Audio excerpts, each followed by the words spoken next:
Bom, boa noite.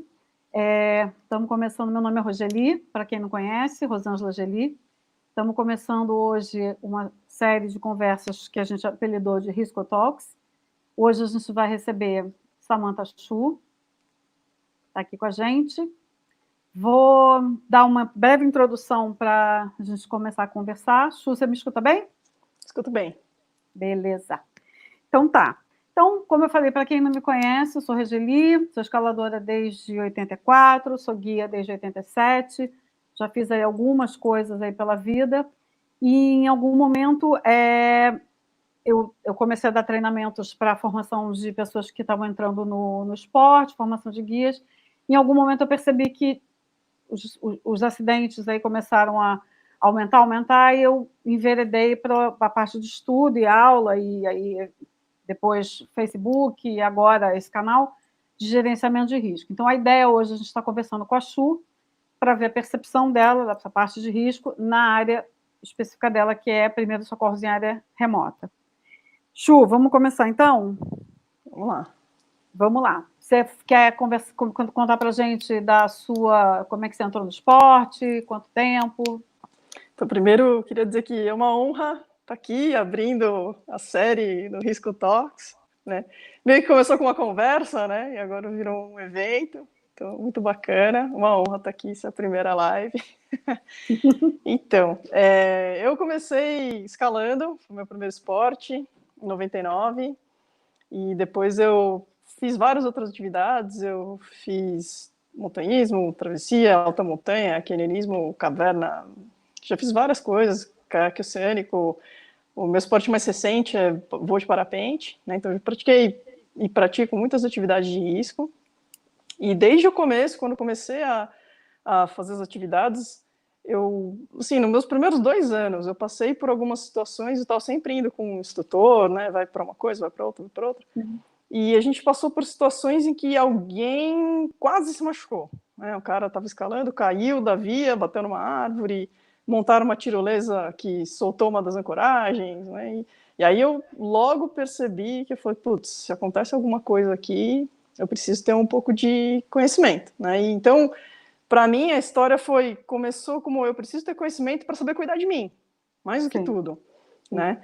E aí eu comecei a procurar informação, que naquela época era muito mais escassa do que é hoje, né? Mas comecei, principalmente através de livros, comecei a comprar livro, comecei a buscar informação, tinha muita curiosidade, e tinha essa coisa meio que da prevenção na cabeça, né? Então, eu acabei indo fazer formação de guia profissional, que trabalha na Outdoor no Canadá, morei lá 4 anos, trabalhei como guia profissional. E quando eu voltei para o Brasil, na verdade, logo antes de eu voltar para o Brasil, eu já fazia trabalho voluntário na Federação de Montanhismo de São Paulo e me convidaram para ser diretora técnica. E aí eu fiz um trabalho muito forte, muito focado em prevenção de acidentes, em difundir conhecimento, porque quanto mais conhecimento a gente tem, mais seguro você vai estar na montanha, ponto. Né? Não importa, não precisa ser algo especificamente técnico, né? Mas mesmo que você escale, sim, claro, você precisa ter uma bagagem de uma variedade de nós, mas você também precisa entender de meteorologia, você também precisa entender do ambiente de montanha, você precisa saber se orientar na trilha, né? Então, quanto mais bagagem de conhecimento a gente tem, mais seguro a gente vai estar, sempre. Sim. E aí, quando eu voltei para o Brasil, quando eu fui para o Canadá, na verdade, eu tive uma formação de primeiros socorros da empresa que eu represento hoje, que foi... Eu já tinha feito outros cursos no Brasil, e esse curso foi assim, aquele que acende as luzes, né, e você se identifica completamente. Foi um curso de 80 horas, 8 dias. E que quando eu voltei para WFR. Que é o WFR, um curso que a gente chama de profissional aqui, né, um padrão de cuidado na América do Norte. E quando eu voltei para o Brasil, pela FEMESP, comecei a me envolver com currículo mínimo, certificação no Brasil, em São Paulo. E aí eu percebi que a gente precisava desse tipo de conhecimento, né? E foi assim que eu acabei entrando mais especificamente no mundo dos primeiros socorros como instrutora, né? Eu falei, conheço uma empresa, tal. E aí veio a minha formação mais específica nessa área.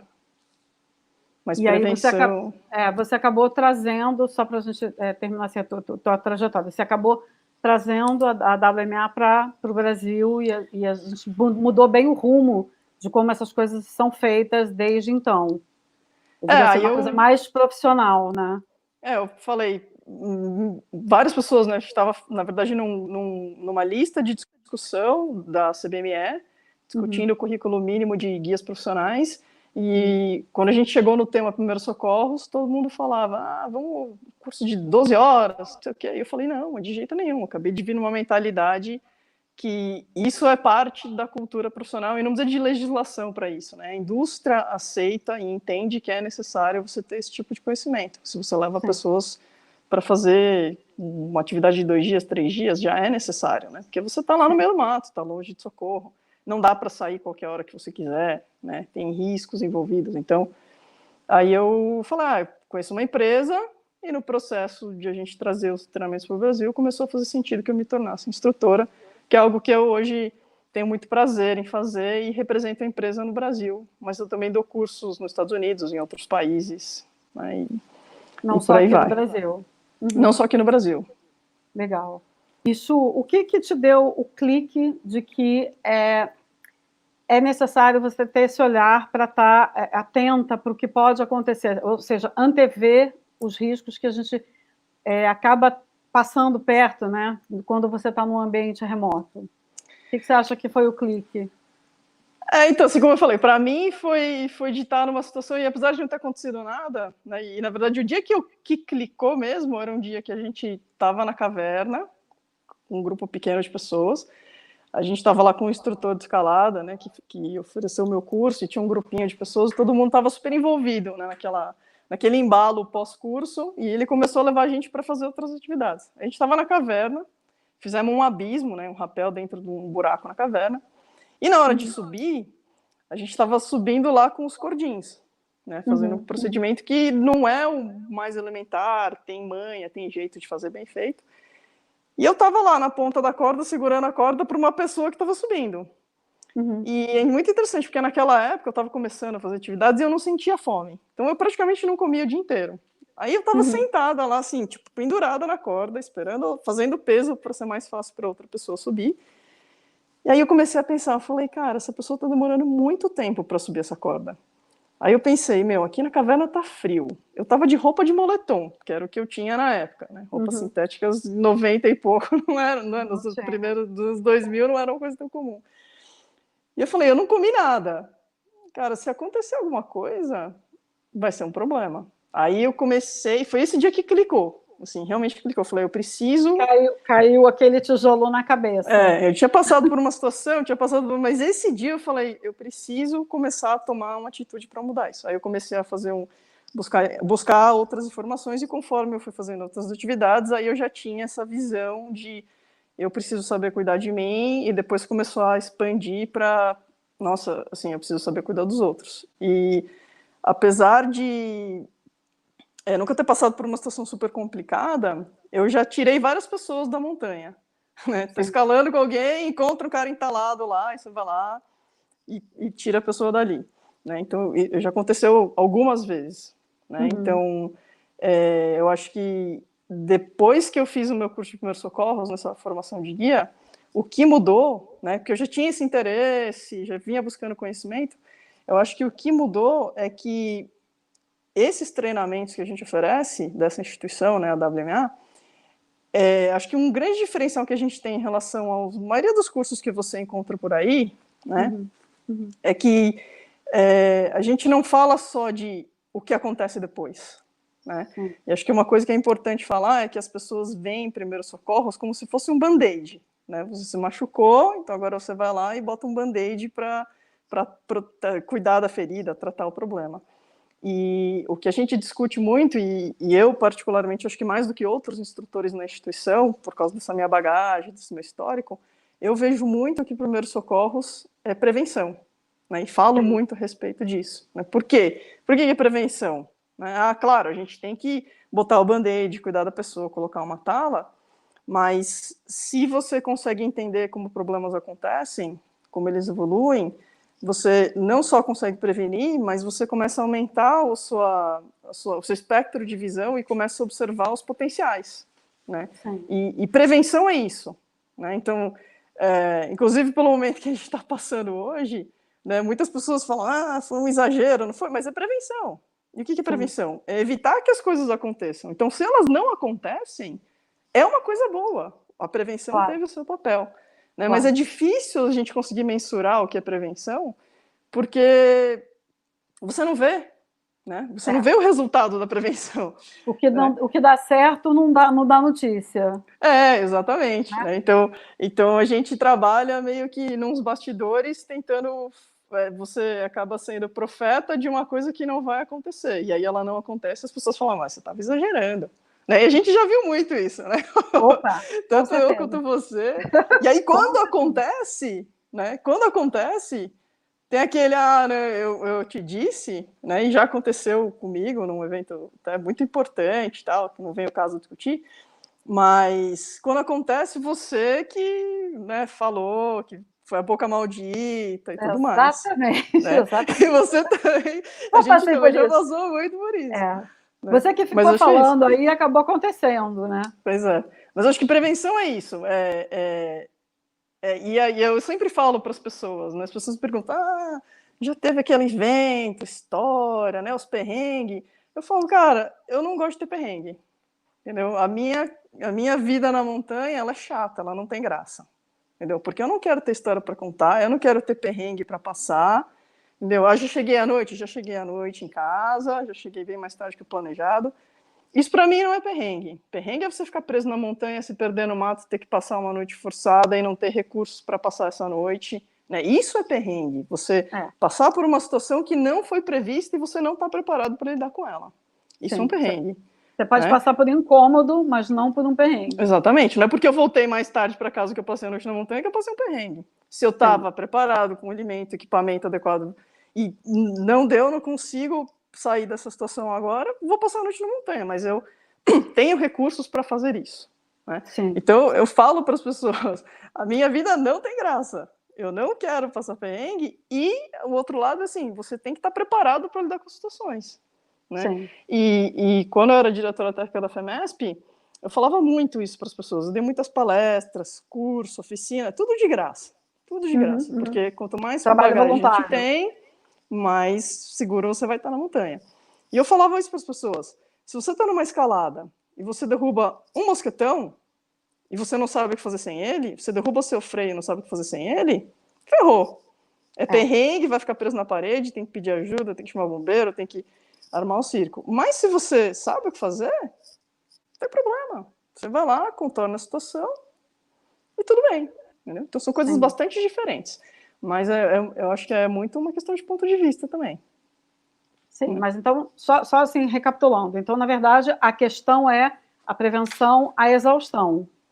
Quer dizer, você tem que estar preparado, planejado e preparado para o que pode dar errado, para que a sua vida seja chata no sentido de nunca ter acidente, é isso? E é isso que é o gerenciamento de riscos, né? E é muito interessante, porque além de dar cursos, eu trabalho como guia. Então, hoje em dia, eu trabalho mais com grupo... Oi? Deu uma parada, Su. Su? Epa, deu uma parada, peraí. Peraí, pessoal.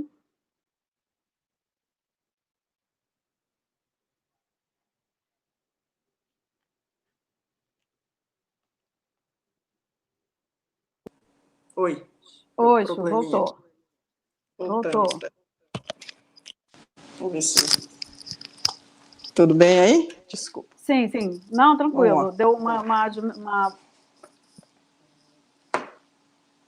Escuta? Oi, escuto. Pode falar. Eu só não te vejo, mas te escuto. Pode falar, pode continuar falando. A gente estava falando de praticar prevenção à exaustão. Isso. Então, o que eu estava dizendo, né? Que eu trabalho como guia, e como eu trabalho com escolas fazendo o que a gente chama de estudo de e-mail, né? Muitas pessoas com quem eu trabalho são biólogos. Né? Então, assim, são pessoas que têm uma formação completamente diferente da minha. Mas, apesar de ser uma viagem que é considerada talvez corriqueira, né? Porque é um estudo de e-mail, a gente está indo, em teoria, em lugares tranquilos. Desculpa, tem uma pessoa tentando me ligar aqui. Eu acho que é isso que está bagunçando.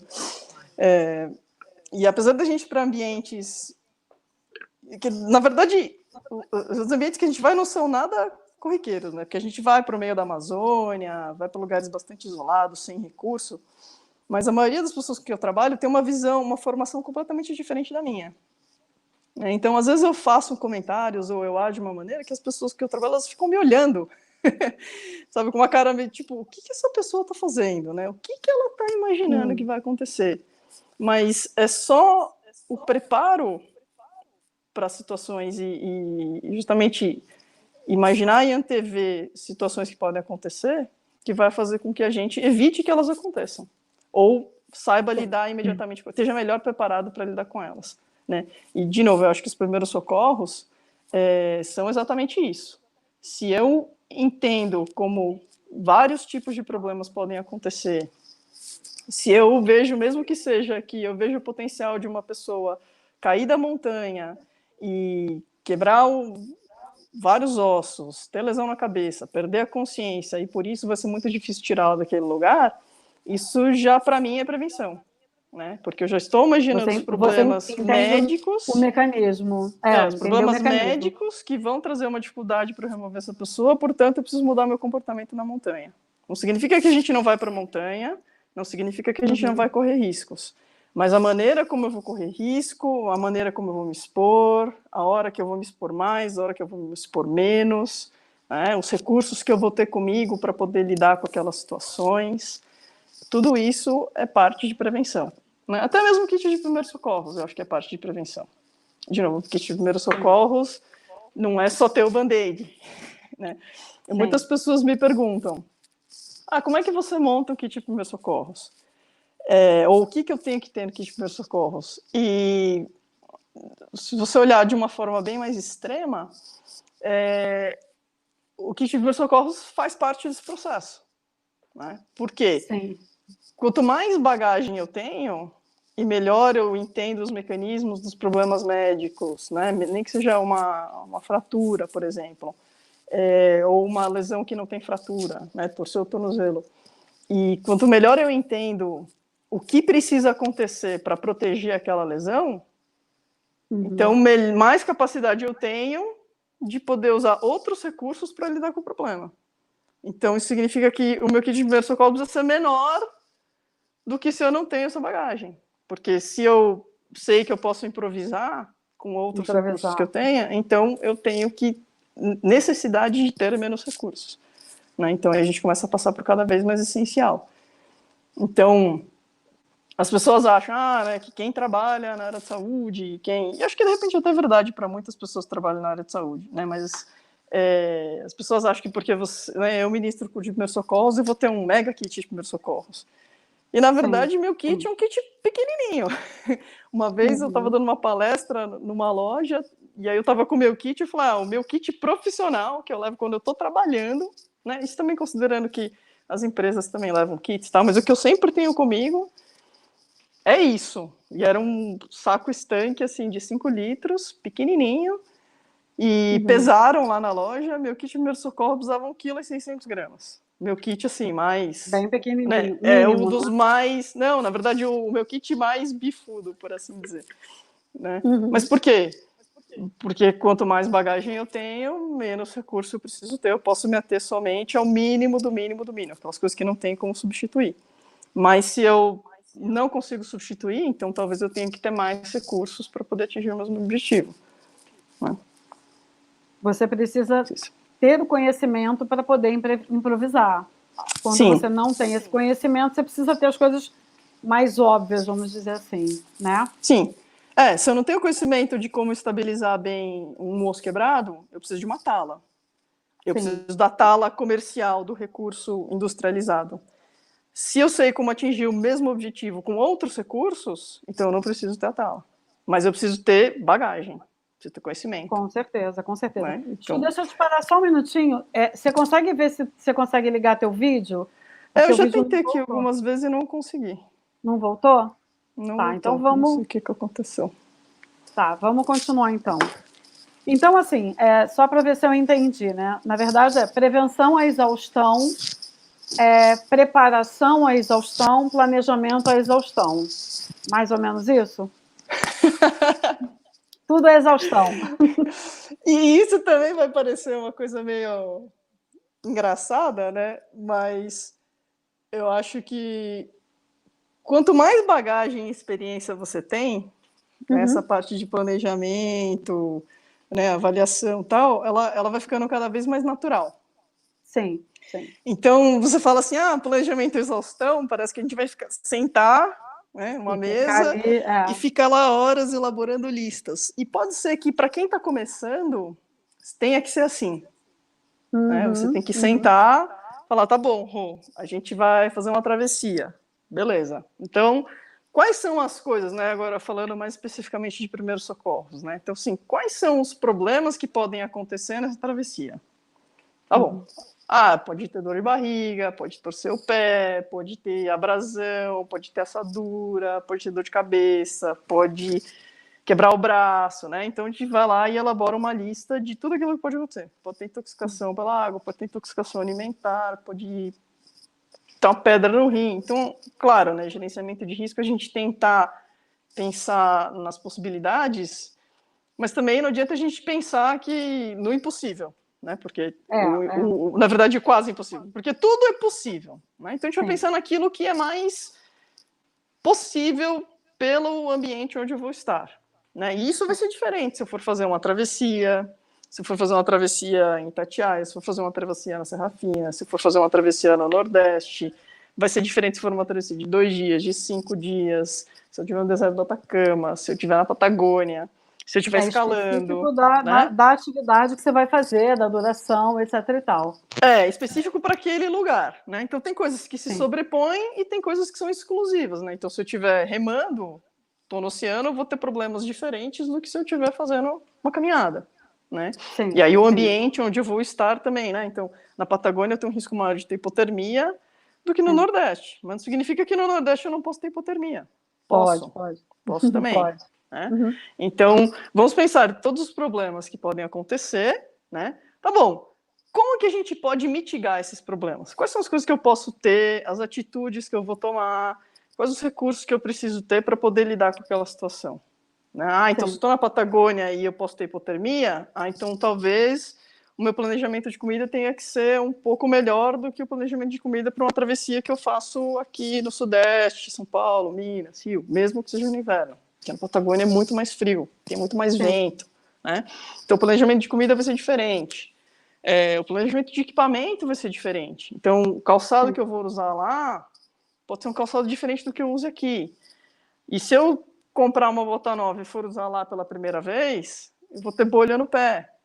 E aí é um problema que eu vou ter que, então, eu tenho que comprar a bota com antecedência, amaciar a bota. Para amaciar a bota. Então, isso falando de uma bolha no pé. Mas uma bolha no pé não é importante. Uma bolha no pé pode fazer com que uma pessoa seja incapaz de caminhar. Né? Se a gente não souber administrar essa bolha. Então, mesmo coisas que parecem banais, podem se tornar problemas tão sérios. Você imagina só, uma pessoa fazendo uma travessia na Patagônia, tem uma bolha no primeiro, no segundo, no terceiro, no quarto dia ela não anda mais. E agora, como é que eu tiro uma pessoa que não consegue caminhar do quarto dia de uma travessia, sei lá, de 8 dias? Né? Então, literalmente no meio do nada. Aí o problema de hipotermia começa a ficar maior, né? Porque eu vou estar mais tempo parado, vou estar mais tempo exposto. Talvez eu não vou ficar aqui 8 dias, talvez eu vou ter que ficar 10 dias esperando o socorro chegar. Né? Então, coisas que parecem bobas podem ter implicações muito maiores. Né? Então, tudo isso é parte do meu planejamento. Né? Porque a bota que eu vou comprar, eu tenho que comprar com antecedência para poder amaciar a bota, para poder lidar com a bolha que vai acontecer lá na frente. Né? Então, tudo, né, esse planejamento é exaustão, mas ele tem um objetivo específico. Né? E a gente ainda está falando de primeiros socorros. Né? Então, a gente vai lá, senta, faz a lista, faz um planejamento, pensa nas coisas que a gente pode, nas atitudes, nas escolhas que a gente pode fazer. Né? Vou realmente preciso fazer essa travessia no inverno? Posso fazer uma outra época do ano? Né? Vou comprar o equipamento, né? Vou comprar uma jaqueta pela internet e usar ela lá pela primeira vez. Tá? Então são escolhas.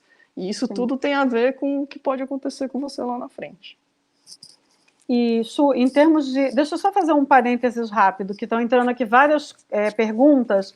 A gente segue até um determinado ponto, depois eu vou abrir para perguntas, tá, pessoal? Estou vendo que estão entrando algumas perguntas, eu não estou ignorando, não. É só para a gente seguir até um ponto e depois a Chu vai responder essas perguntas. E aí, uma outra coisa que eu queria te perguntar, Chu, que, né, seguindo aí nesse exemplo, se eu não faço uma intervenção, quer dizer, eu fiz um planejamento, a pessoa teve uma bolha, que é a coisa assim, bem simples, numa travessia de 8 dias.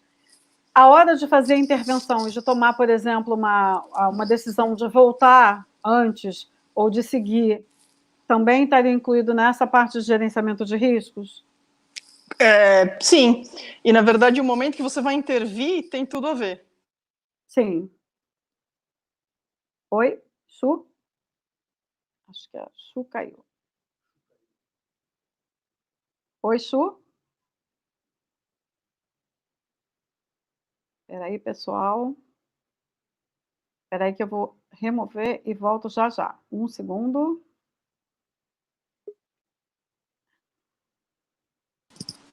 Oi. Acho que eu me tirei sem querer. Você se tirou. Saiu. Então, o momento agora que eu a vou gente está intervir... te vendo. Agora a gente está te vendo. Então, o momento que eu vou intervir tem tudo a ver. Né? Então, quando eu fazia... Teve uma época que hoje eu não faço tantas caminhadas, né? A gente faz mais visitar comunidades e tudo mais, mas ainda em ambientes remotos e tal. Teve uma época que eu fazia mais caminhadas com adolescentes. E quando a gente falava de bolhas, eu meio que fazia o papo do terror, né? Porque eu acabava botando medo na molecada, porque imagina só, 15, 16 anos, né? Você não quer ser um incômodo, você não quer ter que parar o grupo o tempo todo porque o seu calçado está machucando. Como eram caminhadas que eram parte de um programa escolar, então, assim, era esperado que eles não iam ter equipamentos adequados, né, na grande maioria dos casos. Era um ou outro que tinha uma bota, né, a maioria é de tênis e tal. E bolhas eram um problema muito comum. Sim. Então, você, mesmo que esteja fazendo, né, uma caminhada de 2, 3 dias com um adolescente, chega uma hora que a bolha é tão incômoda que ele não consegue mais caminhar. Sim. Então, eu fazia o papo do terror, que era assim, né, não dessa maneira, mas era assim, você precisa nos avisar se você tem uma bolha no pé. Porque se você ficar com vergonha de falar, que é o que acontece, a bolha vai se tornar um problema muito maior, a ponto de que você vai se tornar o problema do grupo. Porque aí agora você não consegue mais caminhar, as pessoas vão ter que carregar a mochila para você, vão ter que te carregar eventualmente, né? E funcionava bem. Então, se a gente intervir no problema antes dele se tornar algo sério, meu pé está incomodando, né? Tá começando a ficar aquele vermelhinho, pronto, a gente vai lá, coloca um esparadrapo e resolve o problema. Né? Então, eu não preciso esperar os problemas se desenvolverem para se tornarem algo sério para decidir tomar uma atitude. Né? Então, eu sempre digo que a gente tem que ser menos reativo e tem que ser mais proativo. Proativo. Não só em termos de prevenção, mas quando que eu vou agir? Né? E prestar atenção no grupo, prestar atenção nas pessoas que estão com você, faz parte do processo, mesmo que seja com amigos. Né? Então, você percebe que seu amigo está caminhando diferente, está ficando lá para trás do grupo, né? De repente pode tirar o calçado quando vocês fizeram uma parada, é hora de eu ser proativo, de eu chegar junto das pessoas, ir lá conversar com elas e tudo mais. Né? E para dar um outro exemplo, eu estava dando um treinamento agora em janeiro nos Estados Unidos para uma instituição, é um internato que leva adolescentes para fazer uma caminhada de 10 dias no inverno pela primeira vez na vida, adolescentes. Então, os professores levam os adolescentes para fazer esse negócio.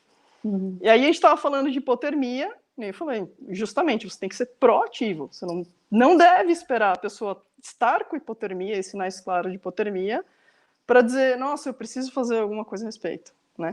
E aí a gente estava falando de congelamento, que eles falaram que congelamento, como é que eu faço? Eu falei, você tem que ser proativo. Como é que eu faço para ser proativo? Eu falei, existe uma grande diferença entre você chegar para o grupo e falar assim, pessoal, alguém está com problema com frio no pé aí? Você acha que algum adolescente vai falar, né, eu? Absolutamente. Ou se falar, é porque ele realmente está com frio no pé. Sim. Né? Então, é diferente eu cumprir a tabela e falar, galera, alguém está com frio aí? Versus chegar junto de cada um, individualmente, oi, e aí, como é que você tá? Tudo bem? E os pés, né? Paraná, tá com frio, não tá com frio? Ah, o calçado tá legal? Beleza, aí passa um tempo, pega uma oportunidade e vai no próximo. Pô, cara, e aí, como é que você tá? Tá frio, não tá frio, né? Observar o comportamento das pessoas, tal.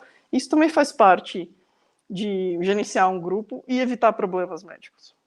Fazer um monitoramento contínuo das pessoas e identificando antes dela chegar para falar com você, porque as pessoas são diferentes, né? As pessoas são diferentes. Sim. E também saber, e isso vem com experiência, né? Isso vem conforme a gente vai aprendendo a lidar com as pessoas e tal. Então, por exemplo, lidar com adolescentes é diferente de lidar com adultos. Sim. Né? Tanto para os dois lados, porque tem pessoa. Então, assim, adolescentes têm vergonha de ser um problema. Então, o fato deles não quererem ser um problema, eles acabam ficando quietos para muitas coisas. Eles vêm falar com vocês em grande parte quando eles realmente estão incomodados com alguma coisa, tá? Porque em geral eles preferem não falar por vergonha, né? E aí você tem outro perfil de pessoa. Tem pessoas que sentem mais dor do que outras, tem pessoas que expressam mais dor do que outras, né? Então, conforme a gente ganha bagagem e começa a entender perfis de pessoas diferentes, você tem mais capacidade de diferenciar, né? Uma pessoa que torceu o pé e fala, nunca mais vou dar na vida e tal, e é uma pessoa que meia hora depois está correndo, versus uma pessoa que tem um problema muito sério, fala que não vai sentir dor e quer caminhar, né? Então você tem assim, dois extremos de perfil de pessoa. Que não fala e o que fala demais, né? Saber então você a diferença, né? Tem que saber dosar. Então, assim, nos nossos cursos eu sempre falo de de usar critérios objetivos. Sim. Tá? Então, o meu critério não vai ser o que você, né, a cara que você está apresentando agora, né, o quanto você está reclamando da dor. Vamos fazer testes objetivos para identificar se esse problema existe mesmo ou não e quão sério ele é. Porque senão a gente corre o risco de tomar uma decisão precipitada que vai interferir em todo o andamento de uma expedição, né, ou de uma travessia que seja. Porque o que a gente faz no mato é diferente daquilo que a gente faz na cidade, né? Eu jogo o cara dentro do carro e levo para o hospital. Tanto faz se está doendo 10 ou 5 ou 2, né? Você tem que pular daqui até ali. A gente te carrega, usa uma muleta e tal. Mas se eu tenho que caminhar sozinho, por conta própria, um dia para sair dali, a coisa muda um pouco de figura, né? E aí a diferença entre poder tomar a decisão de nós vamos levantar isso aí, você vai caminhar, é bem diferente de você não deveria caminhar e a gente vai ficar aqui esperando o socorro chegar, né? Então, tudo isso faz parte do processo.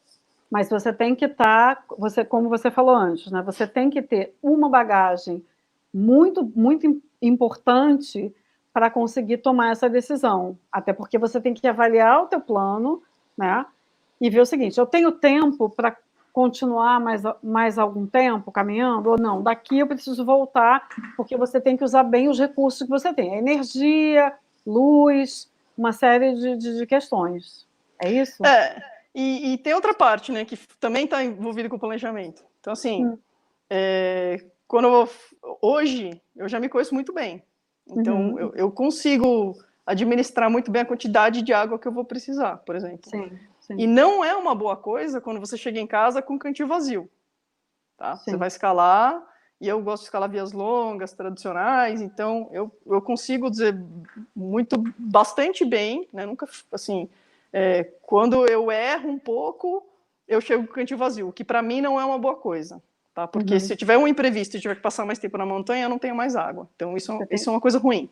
Precisa ter uma reserva. A história né, de ser a chata do perrengue, de não querer passar perrengue, né? Porque agora se eu não tenho água, aí você tem outros problemas que se desenrolam em função disso, né? Então muitas coisas começam com uma coisa pequena e viram uma bola de neve e uma coisa leva a outra, né? Então, ter esse tipo de planejamento, tá bom, eu pretendo passar tanto tempo na montanha.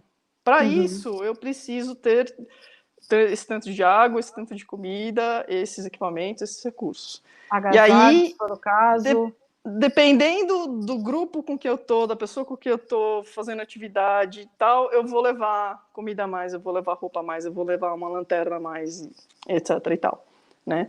Então, assim, se eu tô escalando com uma pessoa que eu conheço muito bem, que é né, que eu conheço, já sei o comportamento dela, tal, eu vou levar um equipamento X. Se eu estou escalando com uma pessoa que de repente pode ser um super escalador, mas eu não conheço, né, o comportamento dessa pessoa, então eu vou levar um equipamento Y. Se eu estou escalando com pessoas que eu nunca vi na vida, não sei a bagagem que tem e tal, eu vou ter um outro comportamento. Né? Eu vou me preparar de uma maneira diferente, porque eu não sei o que vai acontecer ao longo do dia. Né? Sim, o comportamento das pessoas tem muito a ver com esse processo. Com certeza, com certeza. Chu, eu não sei se você quer começar logo as perguntas, tem algumas perguntas aqui para a gente responder. Deixa eu pensar, acho que a gente tem 20 minutos, tem algumas perguntas já. Tá, peraí que o meu ajudante já anotou algumas. Jerônimo, deixa eu ver se eu acho aqui, o Jerônimo pediu uma indicação de cursos confiáveis de primeiros socorros em montanha. Deixa eu ver se eu acho aqui. Existe algum... Vou botar aqui para você ver se você vê. Existem cursos confiáveis de primeiros socorros em montanha? Então, eu sou uma pessoa meio suspeita para perguntar. Suspeita, né? Eu suspeito, porque eu represento uma empresa. Eu acho, e eu represento a empresa não é por acaso, né? Como eu falei, não foi exatamente uma escolha que eu fiz, eu quero fazer isso na minha vida. Né? Na verdade, acho que tudo que eu faço hoje aconteceu meio... A vida me levou, né? A vida levou. O rio seguiu e você acabou indo, né? Eu não queria dizer que eu faço isso porque eu gosto, né? Eu tenho muito prazer em ensinar, em dar aula e felizmente eu tenho tido um retorno muito bom dos meus alunos, que acho que é uma das coisas mais gratificantes que tem. Mas, além dos nossos treinamentos, eu só indico uma outra instituição, que é os cursos da NOS, da WMI, né, que tem no Brasil, porque eu não conheço os treinamentos deles, eu não tenho ideia de quão diferentes eles são dos nossos, mas eu só recomendo eles porque são lá nos Estados Unidos, né, de onde ambas as instituições vêm.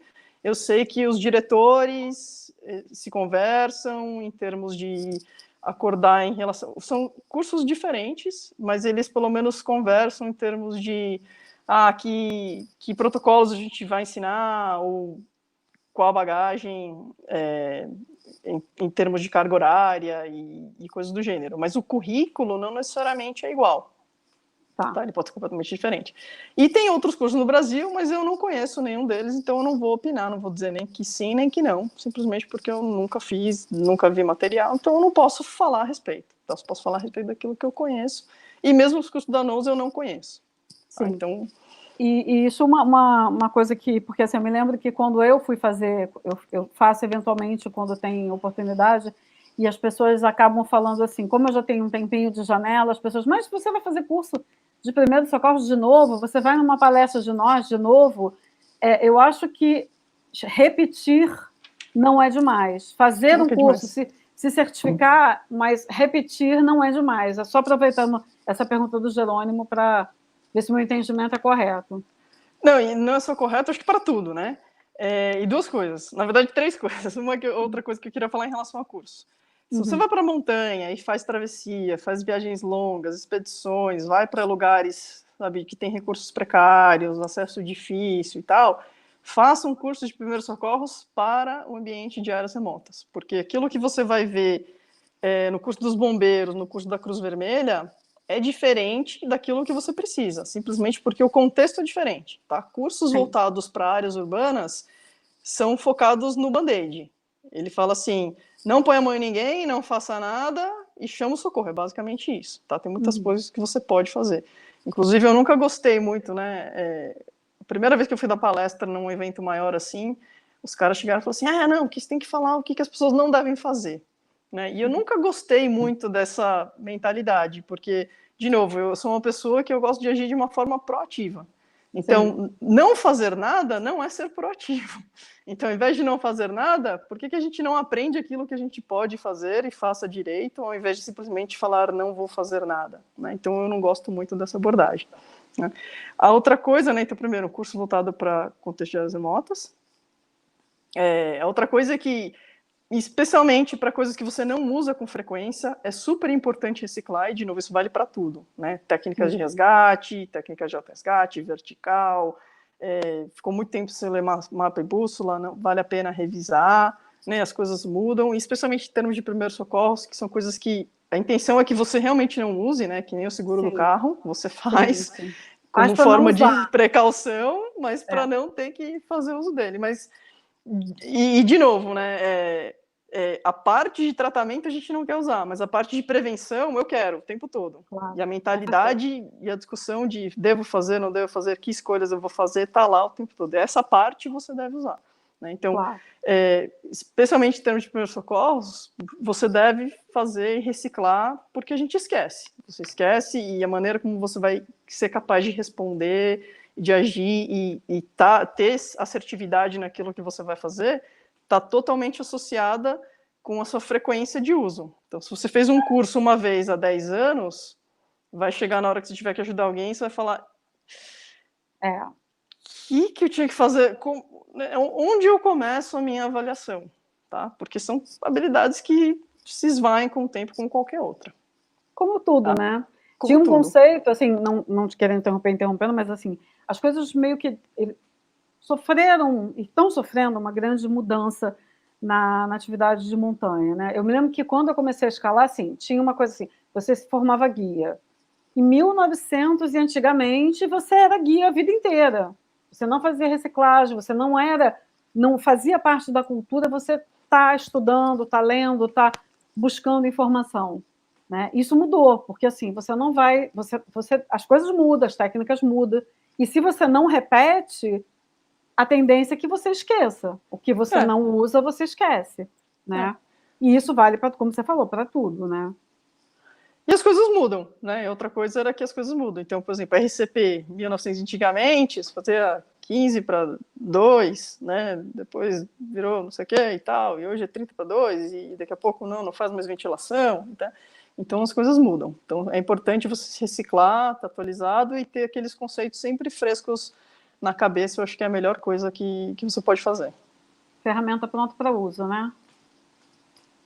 Vou colocar aqui vou colocar aqui mais uma perguntinha. O Rodrigo perguntou se você pode falar sobre a sua formação. Então, a minha formação formal, por assim dizer, né? Eu sou designer de produto, na primeira formação, depois eu fiz formação de guia profissional no Canadá, né? Um diploma de 2 anos, depois eu sou formada como técnico de emergências médicas, que é uma pessoa que anda em ambulância nos Estados Unidos. Isso eu fiz nos Estados Unidos. Né? Então, para quem está curioso, eu não sou da área de saúde, não atuo nessa área. Né? A minha trajetória não é salvar pessoas, medicamente falando. Eu salvo pessoas com prevenção. Né? E prevenção é uma coisa muito forte, assim, em todos os aspectos da minha vida. Inclusive, minha família às vezes fica meio... porque você já consegue antecipar coisas que vão acontecer lá na frente que está passando longe da cabeça das outras pessoas, né? E como eu falei, isso se reflete em pessoas com quem eu trabalho e tudo mais, tá? Então, eu acho que a minha maior experiência, né, em termos de ajudar pessoas, é evitando que as coisas aconteçam. Né? Não tive nenhum acidente grave na vida para ajudar, eu sou meio que a muleta da sorte, felizmente. Então, as coisas geralmente não acontecem quando eu estou por perto, mas já lidei com pequenos problemas, mas eu também acho que a prevenção tem um grande papel nisso. Né? O fato de você estar sempre tendo um comportamento, atitudes, tal, você simplesmente evita que os problemas aconteçam. E isso vale muito... então isso vale muito para a minha vida pessoal também, né? Não só profissional, mas... a outra coisa que eu queria falar, né? Eu esqueci, agora ela voltou. Que eu acho que tem muito a ver com isso, né? Com essa coisa de ajudar pessoas. Se a gente para analisar acidentes que aconteceram, e isso vale para escalada, vale para o voo, vale para todos os esportes de risco que eu já me envolvi, e vou avaliar, eu sempre tenho essa coisa de falar sobre acidentes, entender acidentes e analisar acidentes. Em todos eles, tudo que envolve risco, 99,8% dos acidentes acontecem por falha humana. Foram decisões ruins, falta de habilidade, equipamentos em estados precários, assim, você raramente ouve falar de um equipamento que falhou, e quando você ouve, alguém vai lá, analisa, estuda, e o equipamento foi mal cuidado, já tinha passado da validade e tal. Então, assim, é muito raro, né? E o que isso tem a ver com o que eu queria falar de trajetória pessoal? É que a gente precisa entender que a gente precisa ter humildade. Isso é muito difícil para uma pessoa que voa, que conquista montanha e tudo mais. O que eu quero dizer com ter humildade? Ter humildade para reconhecer, cara, hoje eu não estou bem, eu não vou escalar. Sim. Hoje eu não estou bem, não vou guiar, vou atrás, não vou na frente. Hoje eu não estou bem, não vou decolar. Ou se eu for voar, eu vou voar um voo mais, sabe, menos arriscado, menos ousado. Ou eu fiquei muito tempo sem fazer uma coisa. Não adianta você querer sair e pular na coisa mais difícil que você vai encontrar, né? E é muito difícil ter humildade para reconhecer que eu esqueço as coisas e que eu preciso praticar, né? Então, acho que esse é um fator muito importante do ser humano, né? Que é muito difícil a gente ter, porque o ego, ele domina todos os aspectos. Não, e você também conseguir se conhecer a ponto de entender, né? Conhecer os outros e conhecer você mesmo, para saber assim, bom, hoje eu não estou num bom dia, hoje eu fico aqui, né? E tem esse lado... E tem esse lado, assim, de você conhecer as pessoas que você escala, porque existe uma diferença.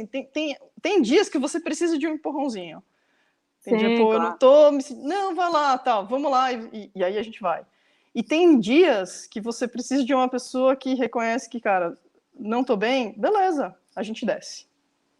Sim, né? Sim, então, assim, você também precisa conhecer o seu parceiro e tal, ou né, saber ler as pessoas para dizer, realmente, hoje não é o dia de escalar, ou hoje é o dia, não, cara, não tem problema nenhum, a gente vai escalar uma via mais fácil e tal, mas é difícil, né? Especialmente quando a gente fala de férias, grana envolvendo passagem aérea, viagem para outro lugar, mas é parte da vida, e muitos acidentes acontecem justamente por causa desses fatores, né? Porque insiste... É aquela máxima de eu vou de qualquer maneira, e aí, às vezes...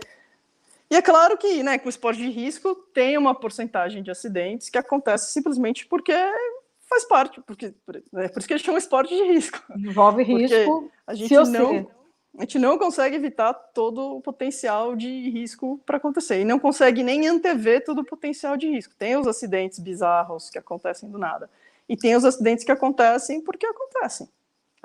Então, a gente tem que, claro, mas a grande maioria acontece porque alguém errou um procedimento, tomou uma decisão ruim, não tinha habilidade técnica para fazer aquilo que estava fazendo, né? Cuidou mal de equipamento, o equipamento falhou, o uso errado de equipamento acontece também, né? Usa mosquetão na orientação errada, usa mosquetão errado, né? Nó errado, e, enfim, por aí vai. Tem que treinar, né? Eu acho que é isso. É isso. Vou passar para a pergunta do Alan. Não sei se vai aparecer aqui. Chu, você pode falar um pouco sobre resgates com helicóptero em montanha, que vem crescendo cada vez mais no Brasil. Pergunta boa, Dalé.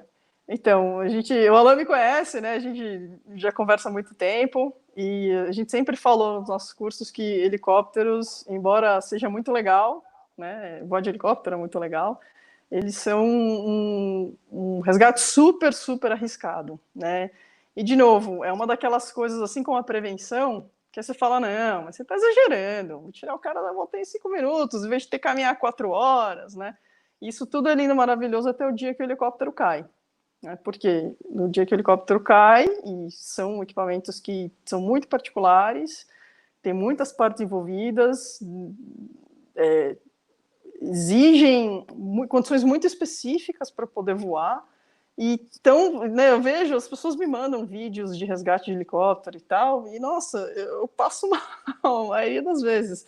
Porque aí você vê o helicóptero fazendo aquela manobra, nossa, o piloto é sensacional? Sim, ele é, mas para tirar uma pessoa que tinha uma perna torcida, sabe, da montanha, eu acho que a gente tem que levar essas coisas em consideração ao falar de helicóptero, né? Mas, em muitos casos, né, a gente é meio criticado quando fala isso, né? Teve, acho que ano passado, 2 anos atrás, teve 2 resgates, teve duas pessoas que tiveram eventos no Pico Paraná. Uhum. Eu não conhecia a trilha na época, hoje eu conheço, e a minha opinião não muda nem um pouco por causa disso.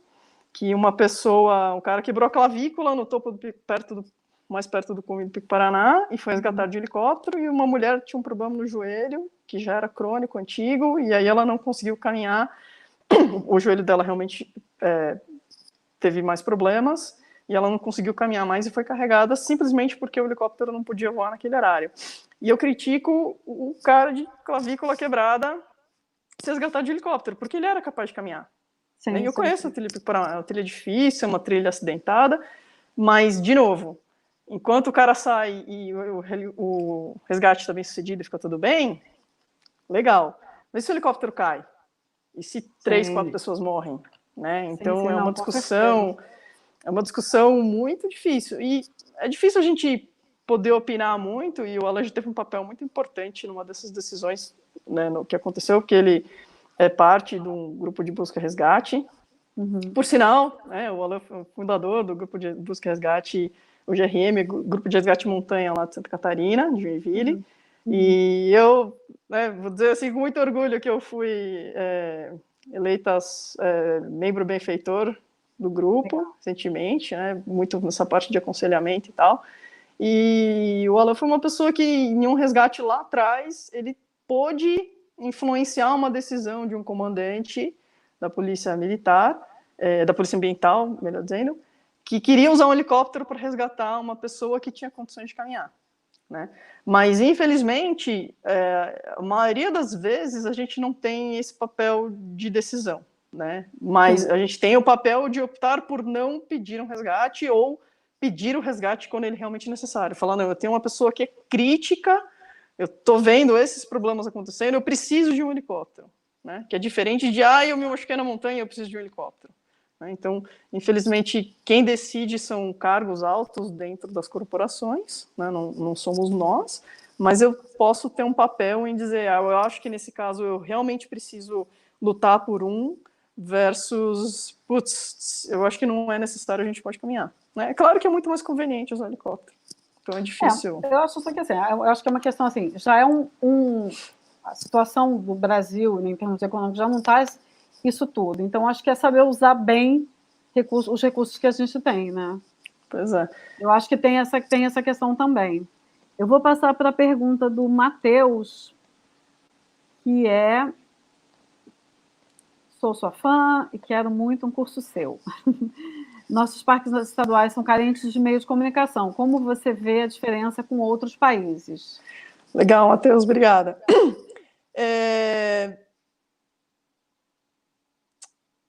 É difícil dizer, né? Porque, por exemplo, na Europa, a comunicação não é muito um problema, mas é simplesmente porque é tudo muito pequeno, né? Você tem os Alpes crescendo lá no meio das cidades, ou melhor, as vilas dominam em todas as partes dos Alpes. Então, comunicação não é um problema. E uma curiosidade até é que, especialmente mais próximo ali da Suíça, essa parte dos Alpes que é mais próxima da Suíça, se usa helicóptero para tudo. Né? Isso Sim. porque... Mas, assim, você também tem que levar em consideração que... Não que eu esteja dizendo que é correto, eu concordo, eu continuo não concordando com o uso do helicóptero sempre, mas, assim, os Alpes são um terreno muito mais acidentado e íngreme, são montanhas extremamente altas e íngremes e verticais, então tem um risco diferente de você querer carregar uma pessoa para os socorristas, né? Querer carregar uma pessoa em certos lugares, que nem numa escalada. Eu escalei nos Alpes 2 anos atrás, e descer da escalada dá mais medo que subir, porque a gente passa nos lugares super expostos, escorregadios e tal. Então, imagina, eu estava assim, meio com receio, né? Descendo de bunda, assim, em certos lugares, imagina querer carregar alguém num ambiente desses, né? Então tem todo um risco adicional. Então, nesse caso, sem dúvida nenhuma, faz sentido usar um helicóptero. Mas, por exemplo, nos Estados Unidos, o acesso à comunicação varia, né? Então varia, assim como no Brasil. Se eu estou numa região que é mais acessível ou não, mais próximo de centros urbanos ou não, mas o que eu vou dizer é que o acesso à comunicação, ele pode facilitar o meu pedido de resgate, tá? Mas não muda tanto assim a minha maneira de pensar.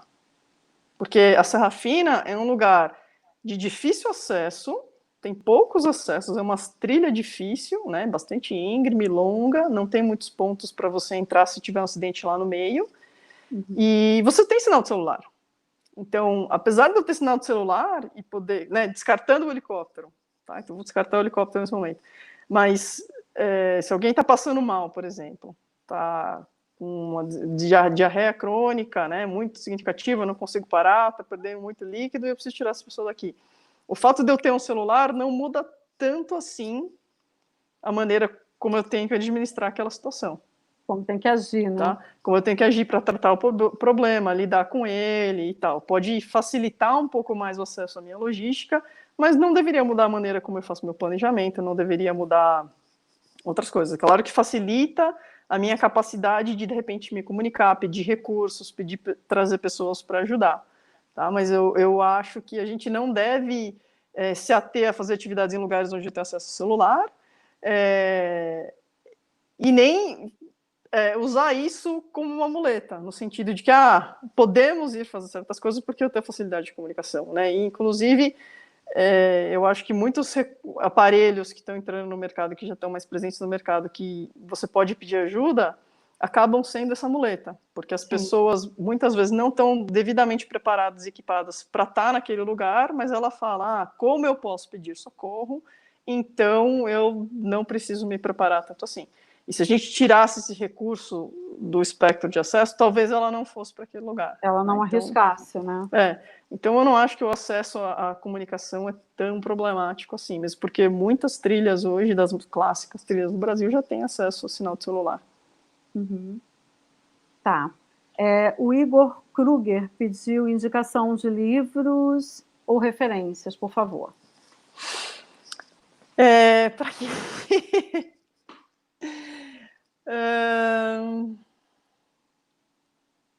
Puxa, difícil, assim, de literatura brasileira, tem o livro, né, de Medicina de Áreas Remotas que foi lançado recentemente, né, eu nem li esse livro ainda, está na minha lista, assim, eu preciso adquiri-lo, chama Medicina de Áreas Remotas, se eu não me engano, e outras bibliografias são de fora, né, não consigo te dar muitas especialmente para primeiros socorros. Tem alguns livros que são voltados para medicina de altitude e medicina de áreas remotas, mas são todos livros que são livros em inglês, assim, não existe muita bibliografia disponível no Brasil, ou que seja traduzido para o português. Né? Pelo menos não ainda, pelo menos. Né? Eu desconheço, né? A única publicação que eu sei que né, fora o nosso livro de referência, que é disponível, que se encontra na internet em livrarias, é esse livro Medicina de Áreas Remotas, mas eu nunca o li, que foi um livro que foi lançado ano passado, se eu não me engano. Ok. O Odilei perguntou aqui, com essa situação da pandemia, se você tem algum tipo de curso programado. Não tem hoje. O de amigo também lá do Sul. Então, justamente porque, no meu entender, a gente ainda não sabe o suficiente sobre esse vírus. Né? Embora os mercados estejam abrindo e tudo mais, o meu entender é que a gente ainda não sabe o suficiente. É só você olhar que você pode ter pessoas do grupo de risco que têm Covid e ficam bem, tem pessoas do grupo de risco que morrem, tem pessoas jovens que não têm sintomas, tem pessoas jovens que morrem, e não parece, assim, a gente não sabe afirmar ainda quais são os fatores que levam uma pessoa a ter problemas mais graves ou menos graves, ter sintomas mais sérios ou não. Então, só isso, para mim, já diz que eu não sei se medidas preventivas são suficientes. Né? Se você simplesmente usar uma máscara e usar luvas para atender alguém, vão ser o suficiente quando que para você ter um bom aprendizado e realmente poder avaliar uma pessoa, você tem que estar muito próximo. Você tem que se aproximar dela, botar o rosto próximo do rosto dela, conversar, né? Você precisa encostar na pessoa. Então, embora a gente possa fazer certas adaptações e tudo mais, com números que a gente tem no Brasil, eu ainda não me sinto à vontade para poder dizer que o ambiente está tranquilo, a situação está sob controle e que a gente pode voltar a dar treinamentos. Tá? Porque a gente tem que ter contato muito próximo. E a gente também, só desculpa te interromper, mas a gente ainda não sabe também, não só o que está acontecendo lá, ou o que você está levando para lá, porque essa pessoa pode sair daqui e passar mal lá, e aí você tem que tirar a pessoa numa situação dessa, né? Quer dizer, tanto você, o resgatista, ou a pessoa que vai ter que fazer alguma intervenção, ou a pessoa que está com você. Você está falando em curso? Não, estou falando em geral. É você ir para uma excursão e com essa questão toda do Covid, você chegar e ter que... Então, ou soube de uma situação dessa há pouco tempo. Assim, né, que hoje perguntou mais sobre cursos, mas assim, falando, né, de passar a mão na montanha, eu dei uma outra live na outra semana, e aí perguntaram justamente, tinha umas pessoas fazendo perguntas com essa preocupação de, vou ter sintomas de Covid, né, se eu tiver com falta de ar, ou tiver com febre no meio da trilha, é Covid, não é Covid? E aí o que eu repito o que eu falei naquela ocasião, né, que eu acho que assim, se você voltou a fazer trilha, e você vai ter que dividir uma barraca com alguém, porque querendo ou não, né, se a gente vai fazer uma travessia, todo o peso que a gente puder economizar é válido, né? Uhum. E você tem a preocupação de ter sintomas de Covid no meio da trilha, eu recomendaria que você fizesse uma quarentena antes de ir, tá? Por quê? Porque os sintomas do Covid, eles tendem a aparecer na média dentro de cerca de 5 dias. Pode aparecer no primeiro dia de contaminação, pode aparecer no 14º dia de contaminação, mas na média, a maioria das pessoas apresenta sintomas cerca do 5º dia de contaminação. Então, se você faz a sua quarentena, evita a exposição, evita sair dentro do possível, né? Fica em casa 14 dias, não apresentou nenhum sintoma, você vai para a trilha, dificilmente você vai ter sintomas na trilha. Sim. E mesmo que você contraia alguma coisa no traslado, no processo de ir para a trilha, dificilmente você vai apresentar sintomas na trilha, a não ser que seja uma viagem mais longa, né? Então pode ser que você tenha sintomas antes, pode ser que tenha sintomas depois.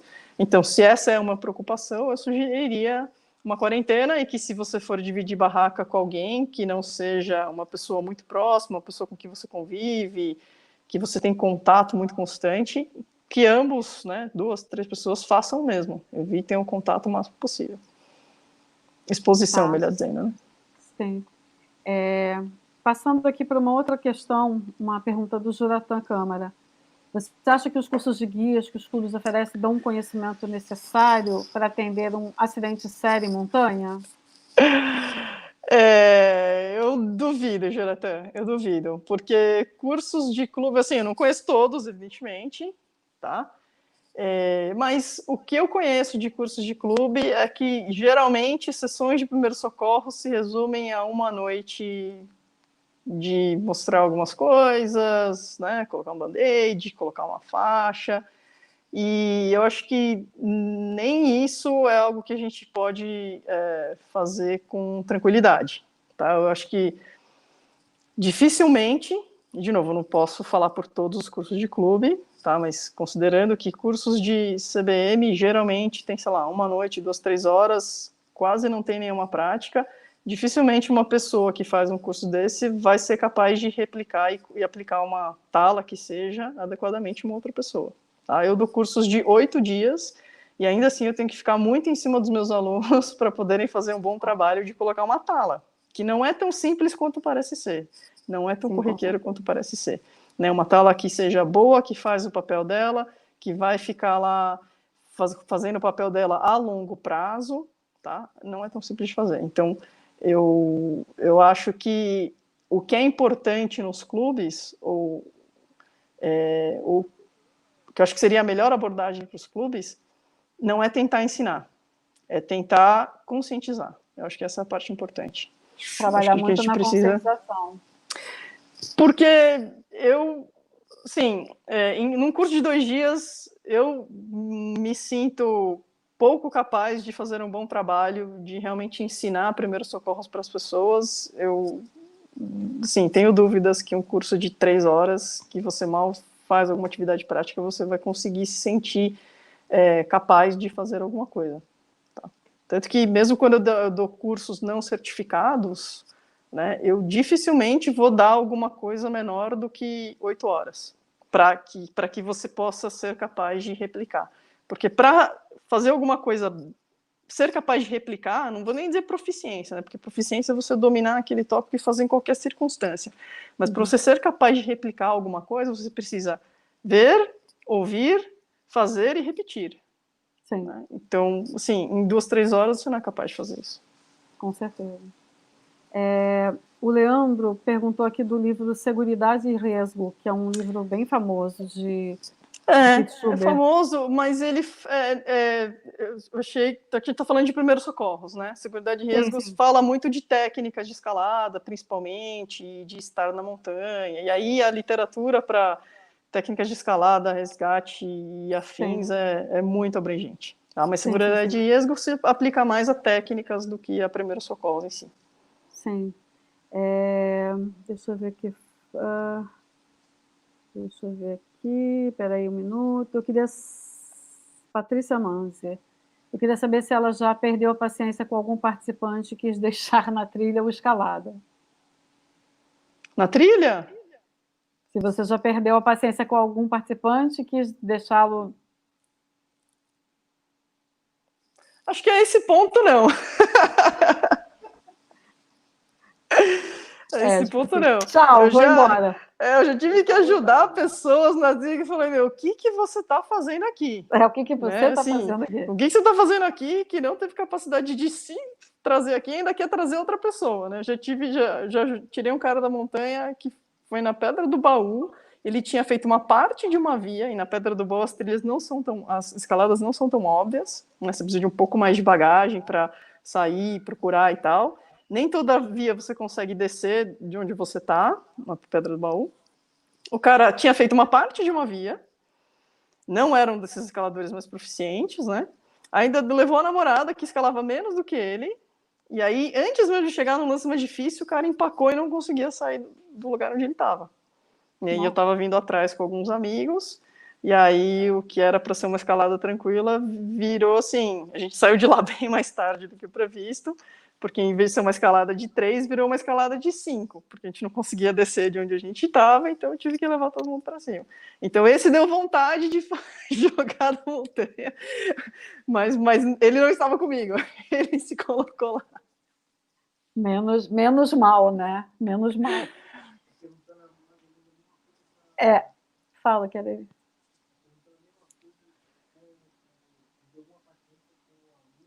O Alan botou, já brincou, né? Já perdi. Já perdeu a paciência com os alunos do curso. Pode perdi. Pode ser. E o Alan foi vítima de... Quando eu comecei a dar curso sozinha no Brasil, e eu totalmente reconheço que eu tinha menos experiência, menos habilidade para lidar com as pessoas e as dificuldades que as pessoas podem ter. Eu já perdi a paciência, assim. Peço desculpas se eu perdi a paciência com alguém no passado. É um processo de aprendizado como instrutora também. Acontece. Eu reconheço que... Eu vou fazer uma última pergunta para a gente tentar encerrar, que é passando um pouquinho. O Jonathan pergunta, você é a favor do direito ao risco? Eu sou totalmente a favor do direito ao risco. E eu acho que essa é uma coisa muito interessante que eu percebi quando eu fui escalar na Europa, né? Porque na Europa você tem... eu falei, estava descendo dessa escalada, que era uma escalada bem longa, né? E você tem um trecho bem exposto, né? Que a gente estava lá meio numa pedra meio lisa, e você tem travessias invernais, e eu vou de parapente lá, e ninguém te pergunta absolutamente nada. Ou seja, você é 100% responsável por aquilo que você faz. Sim, tá? Então você decidiu ir para escalar, você se vira, você decidiu voar, você se vira, e toda a responsabilidade é sua. No Brasil, o problema é que as pessoas não só se querem ter, né? Então, assim, tem uma pequena parte dos praticantes que quer ter direito ao risco. Eu sou totalmente a favor. Sou contra regras, leis, imposições e qualquer coisa do gênero, que na verdade só tornam as coisas mais difíceis. Claro. Mas, então, assim, tem dois lados. Um deles é que o brasileiro culturalmente sempre quer apontar o dedo para alguém. Então, aconteceu alguma coisa, tem que ter alguém responsável. E geralmente não sou eu. Deixa eu ver para Embora eu tenha decidido pegar minha mochila, colocar minha roupa de algodão e ir para a trilha sem saber o que eu estava fazendo, se eu me perder lá, eu quero que alguém me tire de lá. A culpa não é minha, não fui eu. Né? Tô falando assim, uma grande generalização do perfil das pessoas, que é o que a gente vê muito por aí. E acho que isso está aumentando com o acesso à internet. Recentemente eu tive um aluno, não vou falar exatamente de onde ele é para não comprometê-lo, ele mora numa região ali próximo do Serra dos Órgãos, no Rio, me mandou mensagem, tô indo resgatar umas pessoas, ele mora perto do lado de uma montanha, tô indo resgatar umas pessoas, ele ficou sabendo, foi atrás dos caras, ele falou, não querem que chame os bombeiros. Tá? Por que as pessoas não querem que chame os bombeiros? Porque não quer sair na mídia, não quer dizer e tal. E sabe como eles foram parar nessa travessia, que é uma travessia que nem é muito conhecida? Wikiloc. Tá? Wikiloc. Chegou no meio do caminho, pessoas queriam desistir, outras queriam continuar, se perderam na trilha. Então, assim, é uma pessoa que deveria estar lá? Na minha opinião, não. Né? Então, tem um lado de que a gente quer culpar os outros, né? Então, assim, eu faço coisas erradas e eu quero que alguém seja responsável por isso. E tem um lado de que as pessoas não se preparam para estar na montanha. Então, assim, a gente está numa situação muito complicada no Brasil, porque como eu quero botar a culpa em alguém, então se eu não tiver o preparo adequado, a culpa não é minha. Né? Então, a gente não tem o preparo cultural para ser totalmente pró-direito ao risco. Então, por que os parques querem impor regras? Porque as pessoas vão para lá sem saber o que elas estão fazendo e depois elas culpam o parque. Então eu entendo completamente o movimento dos caras falarem, não, ó, aqui você tem que ter regras, você tem que seguir e tal, e tal, e tal. Porque se acontece um acidente, o parque vai ser responsável. E não é assim que deveria ser. Então acho que no Brasil a gente tem, de novo, sou totalmente a favor, mas eu não sei se a gente tem uma sociedade madura o suficiente para o direito ao risco. Né? E na Europa isso é muito claro. Eu fui para várias rampas de voo, e a gente vai lá, tem uma plaquinha, ninguém te pergunta absolutamente nada. E aqui no Brasil, o clube que eu sou sócia, assim, altas brigas, porque as pessoas não estão preparadas para voar, vai voar, se acidenta, aí o clube acaba sendo responsável, então aí o clube quer pôr regras e tal, e viram... Gera uma série de problemas, né? Muitas implicações de todo tipo, legais e tal, e eu acho que a gente não tem uma sociedade madura o suficiente. Acho que é um processo, né? Acho que a gente tem que chegar lá, mas... Vamos chegar. Eu acho que a coisa está mudando, mas ainda tem que mudar mais. Eu acho que, assim, uma colocação que eu queria fazer que segue o que você está dizendo, que é aprender com os problemas. Que eu acho que também a gente não está maduro o suficiente para isso. Quer dizer, não só não apontar o dedo para outra pessoa, né? Se aconteceu, eu preciso olhar o que eu fiz de errado para melhorar, né? E, normalmente, eu acho que é o contrário. Assim, o que eu percebo é que deu problema, então a culpa é do outro. E a gente não fala mais no assunto, né? Para a gente continuar amigo, a gente não fala mais naquele assunto. Eu acho que é o contrário. Você tem que aprender com o problema, né? Eu acho que é isso que a gente precisa, né? Para assim, fazer uma estatística, você poder se debruçar, parar para entender por que esses acidentes acontecem, né? E um comentário também que eu acho que está relacionado a isso, acho que é uma pena que a gente não estuda mais o que acontece com os acidentes. Sim. Né? E, de novo, acho que tem muito a ver com ego, tem muito a ver com a falta de humildade, né? As pessoas querem esconder que as coisas aconteceram. Eu acho que ainda se leva muito para o lado pessoal. Acho que quando um acidente acontece, a gente tem que sentar e falar, tá bom, não é assim, você especificamente, o que aconteceu, como aconteceu, e o que pode ser feito para mudar isso. Né? Eu acho que é uma coisa que é importante acontecer, porque na hora que a gente analisa os acidentes, é assim que a gente entende por que eles acontecem, como eles acontecem, e o que a gente precisa fazer de diferente. Sim, né? Então, é uma pena que a gente não faça isso mais, né? Até hoje se tem um banco de dados com acidentes e tal, mas é uma pena que esse banco de dados não está sendo utilizado, não está sendo explorado, porque é isso que faz com que a gente evolua, né? Com que a gente seja melhor, com que a gente entenda aquilo que a gente pode mudar para ser melhor e evitar que outros acidentes aconteçam. Né? Lá no grupo de gerenciamento de risco, eu peço sempre que as pessoas populem esses dados, porque, na verdade, quando eu dou palestras sobre gerenciamento de risco, prevenção de acidentes, eu preciso usar dados de fora, considerando que a gente não tem dado aqui. Né? Mas sempre cai nisso, quer dizer, os números falam, né? Eles te ajudam. Quando você olha, despersonaliza o dado, e você pega esse dado e ele vai te ajudar a entender o que aconteceu e como é que você faz com que outras pessoas não incorram no mesmo erro. Esse é o meu pensamento, né? Beleza. Chu, vou colocar aqui, porque tem um monte de gente aqui falando parabéns, Chu, parabéns, Chu. Muito bacana, Obrigada. parabéns Obrigada, pelo Júlia. domínio que faz, tem um conhecimento de causa que torna uma maravilhosa profissional. Tenho Muito vários obrigada. comentários aqui. Você quer falar alguma coisa para a gente terminar, que já passou um pouquinho do nosso tempo? Não, eu só queria falar o seguinte, que né, já falei muito de prevenção e tudo mais, mas é uma tecla que eu bato muito o tempo todo, né? Seja com técnica, seja com primeiro socorro, né? Meus alunos sabem que eu falo isso o tempo todo, como eu falei, acho que mais do que outros instrutores que a gente tem na instituição. E uma coisa que eu lamento muito é que em várias ocasiões, inúmeras ocasiões, as pessoas me procuram para dar um treinamento quando o acidente já aconteceu. Sim. Né?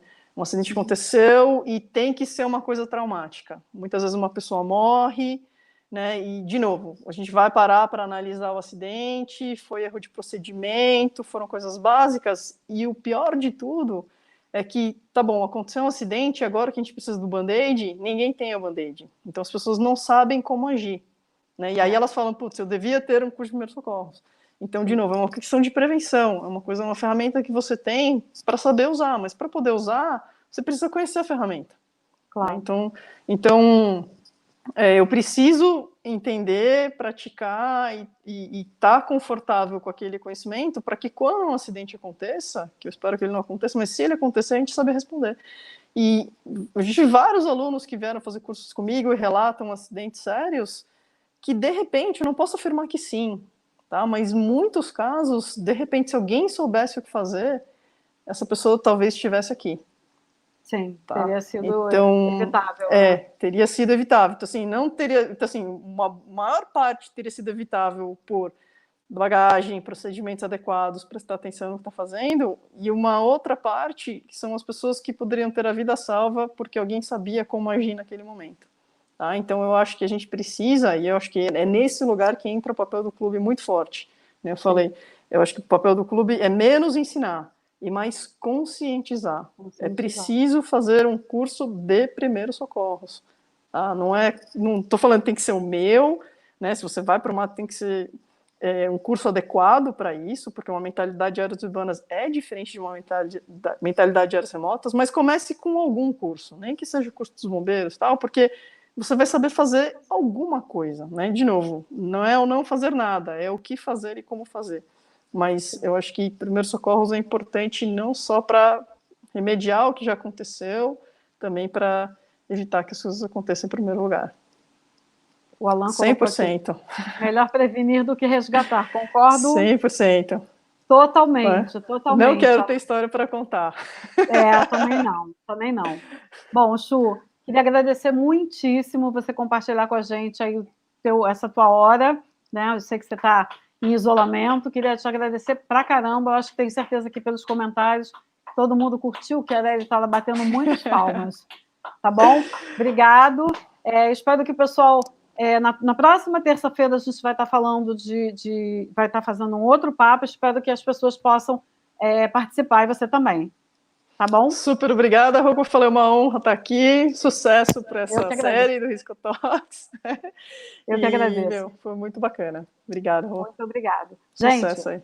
boa noite, cuidem-se. Tchau, tchau. Valeu.